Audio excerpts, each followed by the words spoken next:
오늘 우리에게 주신 하나님 말씀은 레위기 21장 1절로부터 6절까지 말씀입니다. 여호와께서 모세에게 이르시되 아론의 자손 제사장들에게 말하여 이르라. 그의 백성 중에서 죽은 자를 만짐으로 말미암아 스스로를 더럽히지 말려니와 그의 살부치인 그의 어머니나 그의 아버지나 그의 아들이나 그의 딸이나 그의 형제나 출가하지 아니한 처녀인 그의 자매로 말미암아서는 몸을 더럽힐 수 있느니라. 제사장은 그의 백성의 어른인즉 자신을 더럽혀 속되게 하지 말지니라. 제사장들은 머리털을 깎아 대머리 같게 하지 말며 자기의 수염 양쪽을 깎지 말며 살을 베지 말고 그들의 하나님께 대하여 거룩하고 그들의 하나님의 이름을 욕되게 하지 말 것이며 그들은 여호와의 화제 곧 그들의 하나님의 음식을 드리는 자인즉 거룩할 것이라. 아멘. 우리 앞시대로 인사할까요? 잘 오셨습니다. 사랑하고 축복합니다.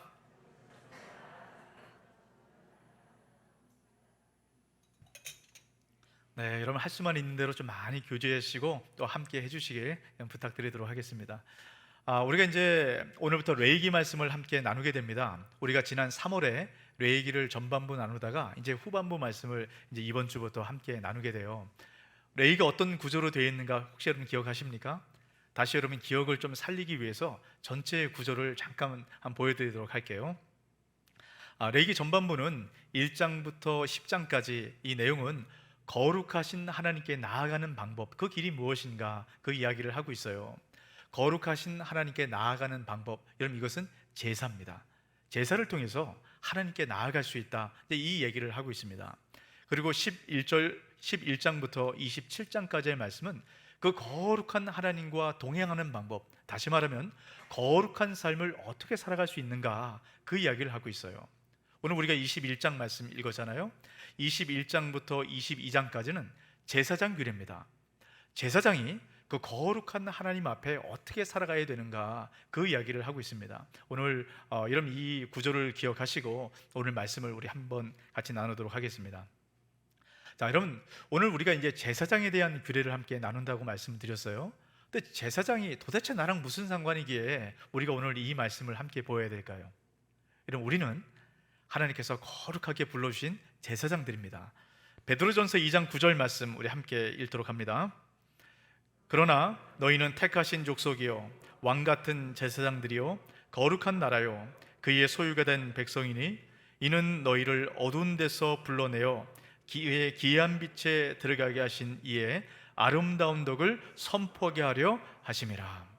여러분 우리는 제사장입니다. 여러분 성경에 나오는 제사장, 그러면 주님께서 오늘 저와 여러분 그리스도인들을 말씀하신다, 여러분 이렇게 기억하시고 오늘 우리가 이 제사장에 대한 규례를 우리 말씀 가운데, 우리 삶 가운데 좀 잘 적용하는 그런 시간이 되었으면 좋겠습니다. 오늘 말씀은 아주 간단해요. 자, 여러분 1절 말씀 같이 한번 보도록 할까요? 여호와께서 모세에게 이르시되 아론의 자손 제사장들에게 말하여 이르라. 그의 백성 중에서 죽은 자를 만짐으로 말미암아 스스로를 더럽히지 말려니와. 자, 이 말씀은 간단합니다. 제사장은 죽은 자를 가까이 하지 말라라는 겁니다. 다시 말하면 죽은 자를 위해서 애도하고 장례하는 것, 이거 하지 말라는 거예요. 왜 그렇습니까? 4절 6절을 통해서 그 이유를 얘기를 합니다. 4절입니다. 제사장은 그의 백성의 어른인즉 자신을 더럽혀 속되게 하지 말지니라. 제사장은 이스라엘 백성들의 어른, 대표라는 겁니다. 그래서 이 백성들의 대표답게 더 거룩을 지켜야 되는데, 그래서 죽은 자를 가까이 하면 안 된다, 가까이 하면 몸이 더럽혀지게 된다라고 말씀을 하는 겁니다. 특별히 6절 말씀을 보시기 바랍니다. 그들의 하나님께 대하여 거룩하고 그들의 하나님의 이름을 욕되게 하지 말지어다. 자, 여러분 뭐라고 말씀합니까? 죽은 자를 가까이 하는 것, 다시 말하면 장례를 하는 것은 하나님의 이름을 욕되게 하는 것이다 라고 말씀을 해요. 우리가 이 말씀을 그대로 우리 삶 가운데 적용하면 어떻게 되는 거죠? 우리는 장례를 치르면 안 돼요. 이게 어떤 의미일까요? 자, 성경의 다른 부분 보면 다른 내용이 나오거든요. 예를 들어 여러분 전도서 말씀을 보면 이런 말씀이 있습니다. 초상집에 가는 것이 지혜로운 것이다 라고 말씀을 해요. 로마서에서는 이런 말씀도 있습니다. 우는 자와 함께 울라. 그럼 성경을 보면 서로 대조되는 것처럼 그렇게 말씀하는 부분이 있습니다. 그럼 이 말씀이 그럼 장례를 하란 말입니까? 장례를 하지 말란 얘기입니까? 도대체 어떤 말씀인가 혼란스러울 때가 있어요. 자, 여러분 성경을 읽고 이해하는 데는 이런 중요한 원칙이 있습니다. 레위기 말씀은 대략 3,500년 전에 기록된 말씀이에요. 오늘 우리가 살아가는 문화와 많이 다릅니다. 그래서 그 시대의 문화와 상황을 알아야 되고요. 그때 말씀하는 정말 중요한 원칙과 핵심을 우리가 그대로 갖고 와서 우리 삶 가운데 적용을 해야 됩니다. 여러분 이런 원칙을 갖고 오늘 말씀을 보셔야 돼요. 자, 그러면 왜 하나님께서 제사장들은 죽은 자를 가까이 하는 것, 다시 말하면 장례를 치르지 말도록 하셨는가? 여러분 그 이유를 보셔야 됩니다. 여러분 성경에서 말씀하는 드러난 이유는 5절에 있어요. 5절 말씀 같이 한번 읽어볼까요? 제사장들은 머리털을 깎아 대머리 같게 하지 말며 자기의 수염 양쪽을 깎지 말며 살을 베지 말고. 여러분 이게 무슨 말일까요? 머리를 대머리처럼 깎지 말고 수염 양쪽을 깎지 말고 살을 베지 말라. 도대체 이게 어떤 의미인가? 굉장히 우리가 내용이 이해하기 어렵습니다. 여러분 이것이 장례를 드리지 말라라는 내용 가운데 담겨져 있어요. 여러분 이것은 당시에 가나안 지방에 장례를 드리는 그런 풍습의 이야기예요. 오늘날 우리로 얘기하면 이런 겁니다. 우리가 장례 지낼 때 어떤 복장을 우리가 착용하죠? 검은색 상복을 입고 안에는 흰색 와이셔츠를 입고요, 검은 넥타이를 맵니다. 그리고 상주는 완장을 이렇게 차게 되죠. 여성분들은 머리에 이제 핀을 꽂고 이제 이렇게 상복을 착용을 합니다. 그런 풍습처럼 가나안 땅에 있었던 풍습을 5절 말씀을 통해서 이야기를 하는 겁니다. 근데 이 풍습이 뭐가 문제가 되는 것일까요? 이 풍습 안에는 우상 숭배와 아주 밀접한 그런 연결성이 있어요. 자, 여러분 잘 한번 들어보세요. 열왕기상 18장 말씀에 보면 이스라엘 백성들이 바알이라는 우상을 섬겼습니다. 그래서 하나님께서 진노하셔서 이스라엘 땅 가운데 비를 멈추셨어요. 그래서 3년 동안 아주 심각한 가뭄 때문에 사람들이 고통을 당합니다. 그럼 이때 하나님의 선지자인 엘리야와 바알 선지자들이 대결을 하기 시작합니다. 누가 진짜 신인가? 하나님이 진짜 신인가? 바알이 진짜 신인가? 여러분 대결을 하기 시작해요. 방법은 이런 겁니다. 송아지를 각각 잡고요, 이 송아지를 제물로 드리는 거예요. 그리고 나무 위에 올려놓습니다. 그리고 불을 붙이지 않고 진짜 신이 그 제물에 불을 내려줄 것이다, 이렇게 이제 대결을 하기 시작하는 거예요. 먼저 이제 바알 선지자들이 시작을 합니다. 이 송아지를 잡고 나무로 올려놓고 이제 막 춤을 추면서 바알을 부르기 시작해요. 근데 아무리 춤을 추고 소리를 질러도 뭐 아무 응답이 없는 겁니다. 당연한 것 아니겠어요? 이 모습을 보고 엘리야 선지자가 이렇게 얘기를 해요. 야, 너희 신이 지금 잠을 자는가 보다. 더 큰 소리를 불러서 빨리 그 신을 한번 깨워봐라, 이렇게 조롱을 하는 겁니다. 그럼 이때 바알 선지자들이 이렇게 반응을 합니다. 열왕기상 18장 28절입니다. 이에 그들이 큰 소리로 부르고 그들의 규례를 따라 피가 흐르기까지 칼과 창으로 그들의 몸을 상하게 하더라. 어떻게 했다고요? 칼과 창으로 그들의 몸을 베어서 피가 흘러나오게 하고 상하게 했다. 여러분 이 내용이 어디 나오는 겁니까? 금방 읽었던 5절 말씀에 나와 있는 거예요. 자, 여러분 가나안 땅에 제사를 드렸던 그 풍습이 지금 바알을 섬기는 그 모습이 같이 연결이 되어 있다는 것을 여러분 이해하시면서 말씀을 보셔야 돼요. 지금 조금 전에 엘리야 선지자가 바알 선지자들에게 뭐라고 얘기했습니까? 너희 신들이 지금 잠을 자는가 보다, 깨워봐라. 여러분 성경에서 나오는 잠을 잔다라는 표현은 죽었다라는 의미가 담겨져 있습니다. 그럼 이런 의미가 되는 거예요. 엘리야 선지자가 바알 선지자에게 얘기하는 겁니다. 너희 바알 신이 지금 죽었는 것보다 죽은 신을 빨리 다시 부활시켜서 한번 살려봐라. 지금 이 내용을 말하고 있는 겁니다. 여러분 왜 이 내용을 이야기를 하냐면요, 당시에 이 가나안 땅에는 바알 신이 비를 내린다라고 생각을 했어요. 그런데 이 바알 신이 죽으면 비를 내리지 못하기 때문에 가뭄이 생긴다라고 생각을 했습니다. 자, 다시금 비가 와서 땅이 풍족하도록 여러분 그렇게 하기 위해서는 바알 신이 다시 살아나야 됩니다. 죽었던 바알신을 다시 살리는 방법, 그 재래 의식이 뭐냐면 몸에 상처를 내고 피를 흘리도록 하는 거예요.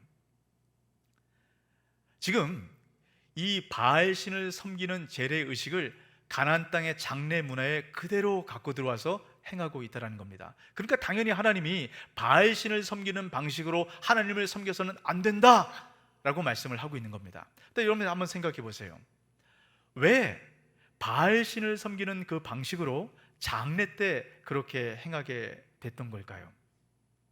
그 내용 가운데 이런 게 있습니다. 이런 바알신은 풍요롭게 만드는 신이라고 말씀을 드렸잖아요. 이 죽었던 바알신이 살아나야 풍요로워집니다. 이런 것을 장례 때 행하는 이유는 죽은 사람이 죽은 장소에서 풍요롭게 살아가길 원하는 거예요. 그래야만 죽은 사람이 살아있는 사람들에게 와서 그 후손들에게 해코지를 하지 않기 때문입니다. 여러분, 이런 내용이 모든 장례의 문화 가운데 다 담겨져 있습니다. 여러분, 우리도 그렇지 않아요? 여러분은 제사를 드리진 않겠지만 주변에 제사를 드리는 사람들을 보면 여러분, 제사를 어떻게 드립니까?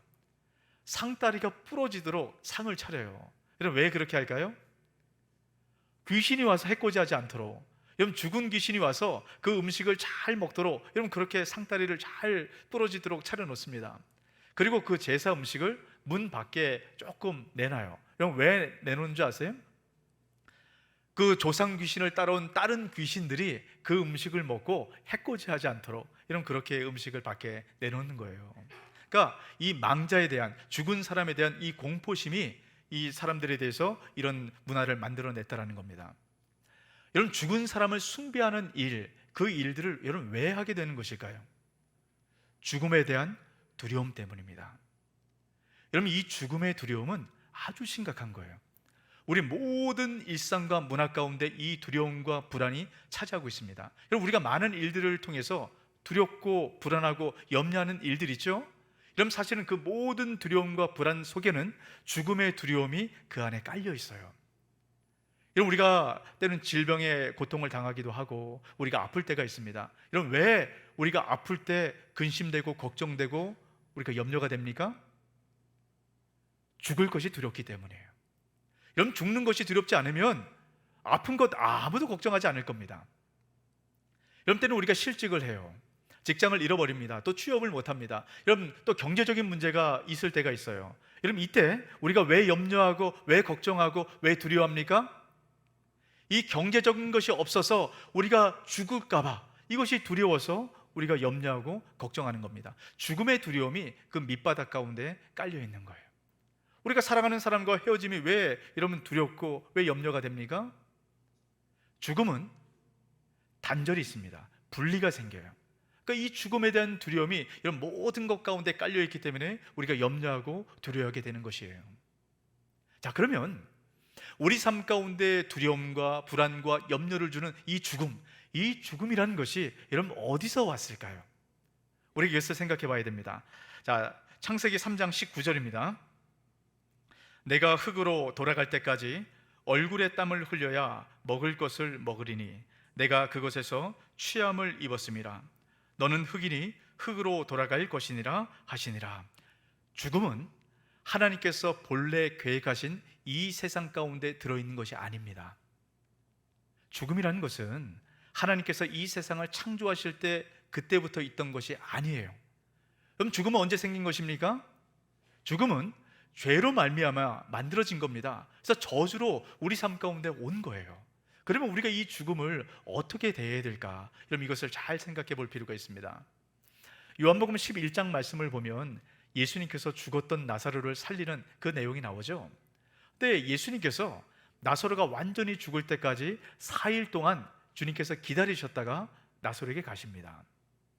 많은 사람들이 이 나사로를 애도하기 위해서 그 자리에 찾았어요. 슬픔 가운데 예수님을 맞이합니다. 그때 예수님께서 그럼 이렇게 반응을 하세요.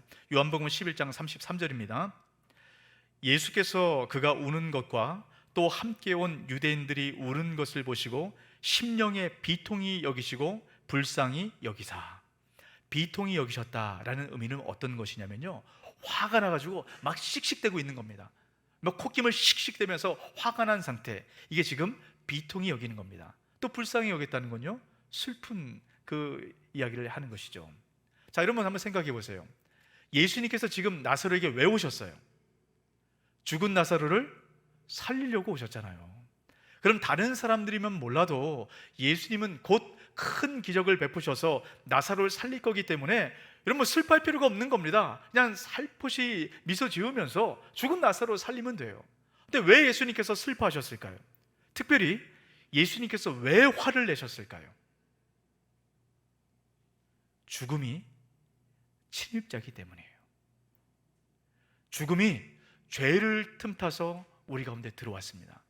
주님께서 죄를 틈타서 들어온 이 침입해 들어온 죽음을 바라보면서 분노하신 거예요. 화를 내신 겁니다. 또 죽음 때문에 고통당하는 많은 사람들을 바라보시면서 주님께서 마음 아파하시고 슬퍼하셨다라고 말씀을 하고 있는 겁니다. 여러분, 이것이 바로 죽음을 대하는 저와 여러분의 태도가 되어야 됩니다. 죽음은 두려움의 대상이 아니에요. 죽음은 불안의 대상이 아닙니다. 죽음은 염려의 대상이 아닙니다. 죽음에 대해서 우리가 화를 내야 돼요. 분노해야 됩니다. 그리고 이 죽음 때문에 아파하는 그 많은 사람들과 함께 가서 함께 울어주고 함께 슬퍼하는 것, 이것이 죽음을 대하는 우리의 태도라고 주님께서 말씀을 하시는 겁니다.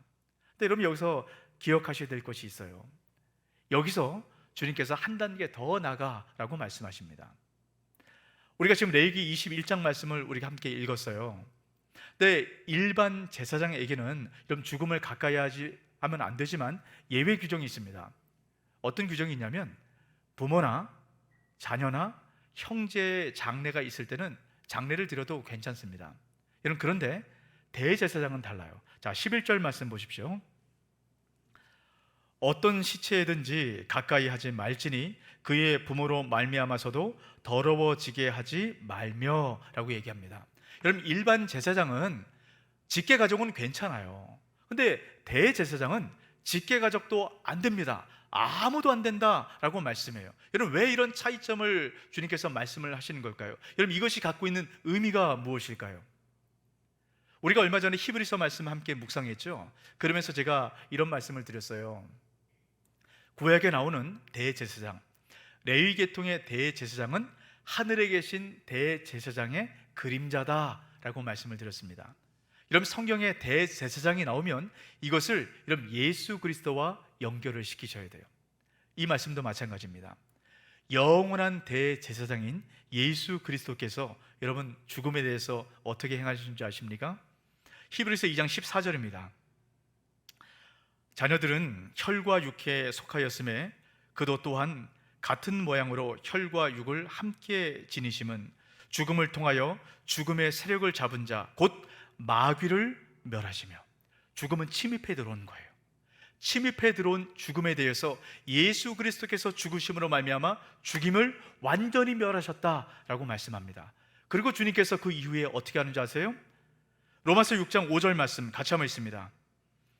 만일 우리가 그의 죽으심과 같은 모양으로 연합한 자가 되었으면 또한 그의 부활과 같은 모양으로 연합한 자도 되리라. 이런 주님께서 죽음을 멸하신 것 같이 이제는 주님께서 부활하신 가운데 우리를 함께 동참시켜 주었다라고 말씀합니다. 이런 부활 소망을 갖고 살아가는 우리 그리스도인들은 죽음이라는 말을 들을 때, 죽음을 대할 때 늘 이 부활 소망을 갖고 살아가야 됩니다. 여러분, 이게 얼마나 중요한지 아세요? 우리가 이 부활 소망을 놓치면 우리가 그리스도인이라 할지라도, 이미 부활 소망이 우리에게 있다 할지라도 이 죽음에 우리가 사로잡히게 돼요. 그래서 늘 불안하고 근심하고 염려하는 삶을 살아가게 된다는 겁니다.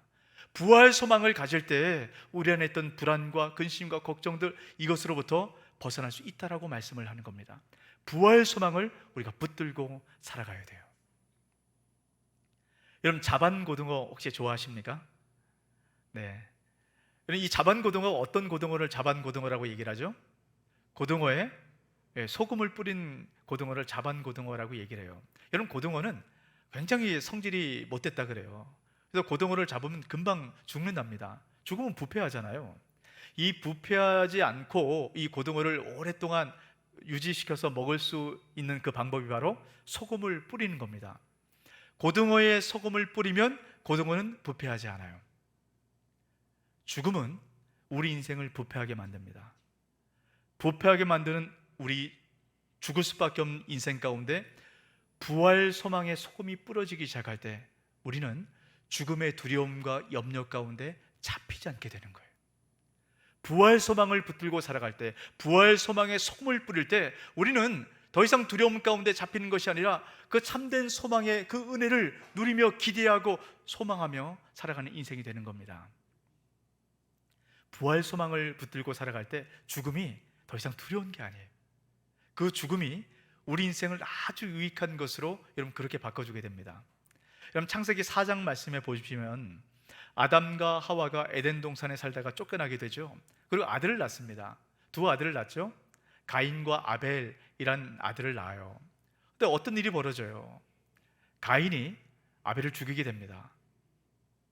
그리고 이제 하나 남은 아들 가인이 하나님의 저주를 받아서 쫓겨나게 되죠. 아담과 하와에게는 아무도 없는 거예요. 그때 하나님께서 아담과 하와에게 나타나셔서 또 하나의 아들을 주십니다. 그 아들의 이름이 셋이에요. 근데 그 셋의 아들을 우리가 주목해 볼 필요가 있습니다. 자, 창세기 4장 26절 말씀인데요. 셋도 아들을 낳고 그 이름을 에노스라 하였으며 그때의 사람들이 비로소 여호와의 이름을 불렀더라. 자, 셋이 아들을 낳습니다. 그 아들 이름이 뭐라고요? 에노스. 에노스를 낳았을 때 그때부터 사람들이 여호와의 이름을 불렀다라고 얘기합니다. 여호와의 이름을 불렀다는 건요, 하나님을 찾아오고 하나님을 예배했다라는 겁니다. 여러분, 그 전에 사람들이 하나님을 찾지 않았다는 거예요. 하나님 예배하지 않았다는 겁니다. 근데 에노스가 태어나면서 사람들이 하나님을 찾고 하나님을 예배했다라고 얘기합니다. 왜 그럴까요? 에노스란 이름 뜻은 죽을 수밖에 없는 존재라는 이름 뜻이 있어요. 사람이 죽을 수밖에 없는 존재라는 것을 깨달아 알기 시작할 때 하나님을 찾게 됩니다. 여러분, 그 전에는 사람이 하나님을 찾지 않아요. 하나님을 떠나갑니다. 하지만 내가 죽을 수밖에 없는 존재라는 것을 깨달아 알기 시작할 때 하나님을 찾게 되고 하나님을 예배하게 된다는 겁니다. 여러분, 죽음이라는 것은 우리 인간의 한계를 그대로 드러내는 것 아닙니까?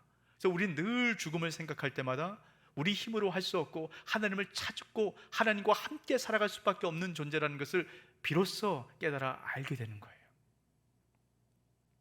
그래서 우리는 늘 죽음을 기억하고 죽음을 생각하며 그렇게 살아가야 됩니다. 이런 메멘토 모리라는 얘기가 있어요. 오늘 제가 설교 제목을 메멘토 모리라고 이야기를 지었습니다. 이런 메멘토 모리, 이런 어떤 뜻인지 여러분 잘 알고 계시죠? 당신이 반드시 죽는다는 것을 기억하라, 이런 의미입니다. 여러분, 이것은 이제 고대 로마에 있었던 그 내용을 통해서 나온 얘기인데요. 로마에서 이제 장군이 승리를 합니다. 그러면 이 승리한 장군이 개선하면서 이제 시가행진을 하기 시작해요. 그때 많은 사람들이 그 장군을 칭송하고 환호하지 않겠습니까? 승리했던 장군이니까요. 그때 노예를 통해서 뒤에서 메멘토 모리를 외치도록 하는 겁니다. 그러니까 많은 사람들이 환호를 할 때 노예가 뒤에서 이렇게 외치는 거예요. 당신이 반드시 죽는다는 것을 기억하라. 여러분, 얼마나 흥을 깨는 얘기입니까? 사람들이 막 환호하고 박수 칠 때 좀 이 기쁨을 만끽할 법도 한데 뒤에서 외치는 거예요. 좀 뭔가 좀 흥에 겨울 때마다 당신이 죽는다는 것을 기억하라. 여러분, 이 왜 이렇게 하도록 했을까요? 사람들의 환호 속에 내가 도취되어서 빠지게 되면 결국 우리 인생은 망하는 길로 들어간다는 겁니다. 그럴 때마다 내가 죽는다는 것을 기억할 때 겸손해진다는 거예요. 내가 죽는다는 것을 기억할 때 내 인생 가운데 내가 이렇게 살아가면 안 되는구나, 겸손하게 내 인생을 돌아보고 내가 잘 살아가야 되겠다, 여러분 이렇게 고백하고 결단하는 그런 일들이 나타나게 된다는 겁니다. 성경은 우리에게 메멘토 모리를 이야기를 합니다. 전도서 12장 7절 말씀입니다. 같이 한번 읽습니다. 흙은 여전히 땅으로 돌아가고 영은 그것을 주신 하나님께로 돌아가기 전에 기억하라. 이런 메멘토 모리를 얘기하지 않습니까? 우리는 반드시 죽는다는 것을 기억하라 라고 말씀합니다. 그러고 나서 여러분 이렇게 말씀해요. 전도서 12장 14절입니다. 하나님은 모든 행위와 모든 은밀한 일을 선악간에 심판하시리라.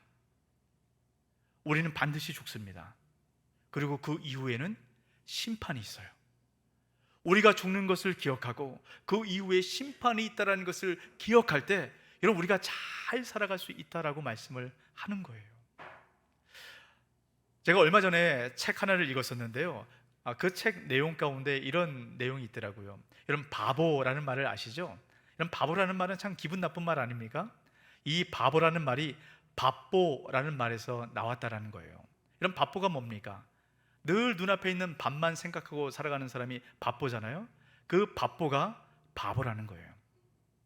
참 의미 있는 이야기인 것 같습니다. 여러분 성경에 보면 원수들을 저주하는 많은 시편들이 있어요. 그 시편 가운데 하나가 이건데요. 시편 69편 22절입니다. 그들의 밥상이 올무가 되게 하시며 그들의 평안이 덫이 되게 하소서. 지금 원수를 저주하면서 하는 얘기입니다. 근데 여러분 이게 저주처럼 느껴지세요? 이런 얘기예요. 하나님 원수들이 늘 잘 먹고 잘 사는 이런 그것에만 매어지게 하시고 원수들이 늘 평안한 삶 이것에만 빠져있게 해주십시오. 여러분 이것이 바로 가장 심각하고 끔찍한 저주가 되는 겁니다. 늘 밥상 걱정을 하면서 죽음을 잊어버리고 살아가는 밥보의 인생, 이것이 바로 바보 인생이라는 거예요. 여러분 우리가 살아가는 이 시대는 죽음이 실종된 이런 그런 시대를 살아갑니다. 여러분 제가 어릴 적만 해도요 장례를 집에서 치렀어요. 제가 고등학교 때까지만 해도 할머니가 돌아가셨을 때 집에서 그렇게 장례를 치렀거든요. 근데 여러분 지금은 어떻습니까? 임종할 때가 되면 병원으로 가요. 그러니까 늘 우리 주변에는 이 죽음이 멀리 떨어져 있는 것 같습니다. 때로는 이 임종하는 모습을 못 보는 경우도 많지 않습니까? 제가 어떤 얘기를 예전에 그 어떤 목사님의 설교를 들으면서 들었던 얘기인데요. 여러분 요즘 우리가 살아가는 이 사회 구조는 이 죽음이 멀리 떨어져 있습니다. 그래서 집에서 장례 드리기가 너무 어렵다는 거예요. 그래서 한 번은 그 목사님이 이 어떤 한 가정의 장례를 봤는데 요즘은 대부분 아파트가 많지 않습니까? 이 아파트에서 장례를 치르고 관을 내려야 되는데 이런 아파트에서 어떻게 관을 내리겠어요? 그래서 사다리차나 곤도라를 통해서 이 관을 이렇게 내리는 것을 보는데 그 모습이 별로 좋게 느껴지지 않았다라는 거예요. 지금 우리가 살아가는 이 사회 구조는 죽음을 멀리 떨어뜨려 놓습니다. 이 사회 구조가 그럴 수밖에 없어요. 그런데 이 사회 구조가 만들어내는 아주 심각한 문제가 있습니다. 그건 뭐냐면 밥보를 만드는 거예요. 여러분 죽음이 멀리 떨어져 있으니까 죽음이 나와 상관없다고 생각하는 겁니다. 죽음이 나와 상관없다고 생각하면 우리는 밥보가 되는 겁니다. 늘 눈앞에 있는 밥을 따라가 늘 먹을 것, 입을 것, 마실 것 여러분 이것에 우리가 매여 살아가는 겁니다. 그때 주님께서 우리에게 말씀하죠. 메멘토 모리, 당신이 반드시 죽는다는 것을 기억하라. 이 기억이 있을 때 우리가 정신을 차리게 됩니다. 여러분 주님께서 오늘 말씀을 통해서 우리에게 말씀하는 거예요. 반드시 너가 죽는다는 것을 기억하라. 그럴 때 우린 부활 소망을 붙들고 온전한 삶을 살아가게 됩니다. 이 살아가는 오늘날 우리의 세상은 이런 죽음이 멀리 떨어져 있어요. 죽는다는 것을 생각하지 않습니다. 늘 죽음을 피하려고 생각해요. 이 세상 가운데 우리는 메멘토 모리를 외쳐야 됩니다. 그리고 그들이 주님 앞에 돌아와서 헛된 삶이 아니라 잘 살아가는 삶을 살아갈 수 있도록 여러분 그 역할을 감당하는 것이 부활 소망을 가진 저 여러분의 사명이에요. 몇 주 전에 군대에서 제대한 한 청년을 만났어요. 요즘은 이제 코로나 때문에 훈련이 많이 없다고 합니다. 여러분 그래도 요즘 군 생활이 아무리 편해도 군대에 있는 건 너무너무 힘들다라고 그런 얘기를 해요. 그러면서 저도 군대 생활할 때를 한번 돌아봤어요. 벌써 제가 군대 제대한 지가 30년 이렇게 달해가고 있는데요. 여기 계신 우리 많은 분들은 더 선배님들도 계신 것 같아요. 그때는 더 힘들었던 것 같습니다. 그럼 제가 군 생활 할 때만 해도 참 열악했습니다. 그래서 보급품이 제대로 없었어요. 그래서 군대에서 팬티가 이제 보급품으로 나오게 되잖아요. 그럼 이 팬티가 나오면 이제 보급품이 많이 없다 보니까 팬티를 밖에 널어놓으면 깨끗한 건 다 걷어가요. 제가 깨끗하게 보급품으로 이제 막 받아가지고 국방생 팬티입니다. 걸어놓으면 누가 가져가는 거예요. 그러면 어떻게 합니까? 저도 걷어와야죠. 좋아 보이는 거 걷어옵니다. 그러면 전 부대원이 팬티 하나를 다 돌려 입는 거예요. 참 유치하죠. 그래서 팬티에 이름 다 써놓습니다. 내 거라고. 이런 또 이 군대에선 종교 활동을 하잖아요. 이 군대에서는 종교 활동을 할 때 종교가 계속 바뀌어요. 초코파이 준다고 하면 초코파이 주는 대로 찾아가거든요. 이런 불교 신자인데 기독교에서는 초코파이 2개 준다 그러면 다 기독교로 갑니다. 천주교에서는 3개다 그러면 다 천주교로 가요. 여러분 초코파이 뭐 이게 대단합니까? 이것 때문에 여러분 종교가 그렇게 바뀌기도 해요. 여러분 이 고참들은 후임병들을 얼마나 괴롭히는지 모릅니다. 군기 잡는다 이 핑계를 대고요, 후임병들을 그렇게 괴롭혀요. 힘든 일 있으면 다 후임병 주고 고참들은 그렇게 편하게 그렇게 지내요. 여러분 그런데 정말 못되고 정말 악한 그런 고참이라고 할지라도 말년 병장이 되면 바뀝니다. 후임병들을 아주 잘해줘요. 그리고 갖고 있는 것 아낌없이 나눠줍니다. 국방색 팬티 아끼지 않고 다 나눠줘요. 여러분 왜 그렇습니까? 이제 곧 제대하니까요. 제대하면 여러분 제대에서 밖에 나서 국방색 팬티 입는 사람은 아무도 없거든요. 그러니까 제대하면 군대에서 그렇게 소중하고 중요하고 그렇게 나에게 필요하다고 생각했던 모든 것들이 아무것도 아닌 것을 알게 되는 겁니다. 그러니까 정말 소중한 것을 생각하고 소중한 것을 붙잡게 되는 겁니다. 우리는 반드시 죽게 됩니다. 죽은 이후에는 이런 새로운 삶을 살아가게 돼요. 이런 우리가 새로운 삶을 살아갈 때 정말 소중한 것, 여러분 그거 붙들고 살아가야 되지 않겠습니까? 저는 많은 사람들의 장례를 집례를 합니다. 그리고 임종 앞에 있는 많은 분들을 만나게 돼요. 근데 그분들이 인생을 돌아보면서 정말 가슴을 치며 후회하는 것, 이런 뭔지 아세요? 야, 내가 돈을 더 많이 벌었어야 되는데 너무너무 아쉽다. 내가 높은 자리에 한번 올라가 봤어야 되는데 야, 그 자리에 올라가지 못해서 너무너무 아쉽다. 이거 후회할까요? 아닙니다. 내가 정말로 사랑하는 사람, 사랑하는 사람에게 사랑한다고 표현하고 말하지 못했던 것, 이것이 너무너무 후회가 된다는 거예요.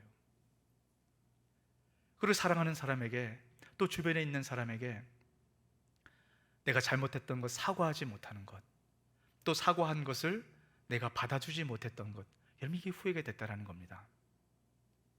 내가 밥보의 인생을 살아가느라 정말 의미 있는 것, 더 소중한 것, 이거 놓치고 살아간 것, 이게 너무너무 후회된다. 여러분 그렇게 얘기를 해요. 여러분 우리는 이 땅을 떠난다는 것을 반드시 기억하시길 바랍니다. 여러분 그렇다면 우리 인생 가운데 소중한 것 붙들고 여러분 그렇게 살아가야 되지 않겠습니까? 여러분 우리도 인생을 마감하고 마지막 그 자리에 섰을 때 많은 사람들이 와서 우리 장례식장에 서게 되겠죠. 여러분 그때 어떤 얘기 듣고 싶으세요? 야, 이 사람은 참 잘 살다가 잘 죽었다, 이 얘기 듣고 싶지 않습니까? 여러분 잘 죽었다 이 말에는 2가지 의미가 있어요. 잘 살았다가 잘 죽었다, 이 의미가 있고요, 또 한 가지 의미는 야, 이 사람 잘 죽었다. 어떤 말 듣고 싶으세요? 잘 살았다가 잘 죽었다. 이 얘기 듣게 되시길 주 이름으로 축복합니다. 우리 옆에 분에게 이렇게 고백해 볼까요? 잘 죽읍시다. 네, 여러분 우리 잘 살다가 잘 죽었으면 좋겠어요. 그러기 위해서는 메멘토 모리를 기억해야 됩니다. 여러분 우리가 메멘토 모리를 기억할 때, 내가 반드시 죽는다는 것을 기억할 때 우리 가운데 부활 소망이 있다는 것 알게 되거든요. 그러면 그걸 모르는 세상 사람들처럼 이 죽을까 봐 두려워서 늘 먹는 것, 입을 것, 마실 것, 여러분 여기에 매여 살지 않게 됩니다. 더 소중한 것, 이거 생각하고 살아가게 되거든요. 메멘토 모리를 기억할 때, 내가 죽는다는 것을 기억할 때, 여러분 그 이후에 우리가 돌아갈 그 영원한 본향이 있지 않습니까? 그때를 설레는 마음으로, 가슴 떨리는 마음으로, 야, 내가 돌아갈 그곳에 어떤 은혜가 있을까? 주님께서 나를 어떻게 품으실까? 여러분 그것 기억하면 기쁨과 즐거움 가운데 우리가 잘 죽을 것을 준비하면서 잘 살아가게 됩니다. 오늘 이 말씀 앞에 잘 죽을 준비하시길 주 이름으로 축복합니다. 그럴 때 잘 살아가게 되는 것이에요. 정말 소중한 것 붙들고 잘 살아가는 저와 여러분 되시길 주 이름으로 축복합니다. 아멘. 오늘 말씀 기억하시고 우리 함께 찬양하고 기도했으면 좋겠습니다.